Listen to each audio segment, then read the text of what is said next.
नमस्कार आपण मानक daily life with Odia channel को स्वागत। चलतु आज जानिबा गीतार उपदेश दिन 55 को। ता पूर्वर आपण माने जदि आज प्रथम थर पई मो चैनल को आसी थांती ताहले प्लीज आपण माने एही चैनल को सब्सक्राइब कर दियंतु।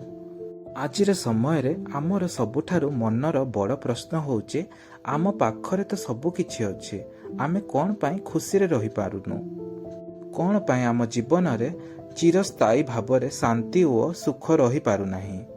एहार उत्तर केवल गोटे, आमे शांति रे न रही पारिबार कारण होचे आमे निजे।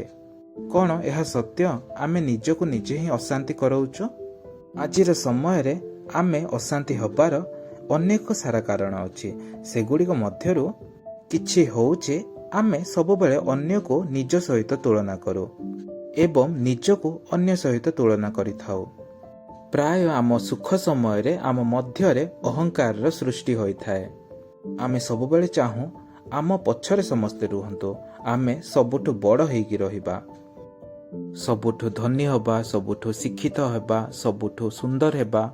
एही जो सब आशा रखि थाउ ताहा जेतेबेले पूर्ण हुए नाही सेतेबेले आम मनरे अशांतिर सृष्टि होइथाए। एही सब कामना, लोभ, मोह, माया, अहंकार ए सब ही आम अशांति हबार मूल कारण।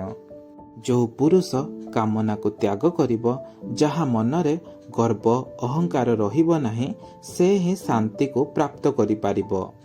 एही संसार रे रही मध्य आमको संसारर कामना एवं इच्छा को त्याग करिबा पई पड़िब। एठारे एहा मध्य कुहा जाउचे कौनसी वस्तु सहित मोह रखिबा उचित नुहे। केबे कौनसी कथा को नहीं आमे गर्व करिबा मध्य उचित नुहे। दुनिया बा संसार रे रही मध्य आमको भिन्न हेकी रहिबा पई पड़िबो।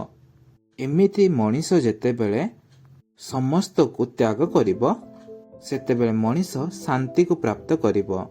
जेतेबेले मनीष संपूर्ण शांति उपाय रे निज मन को कर्म रे लगेइबो, एतेबेले मनुष्य निज कर्म क्षेत्र रे निश्चय सफलता प्राप्त करिबो।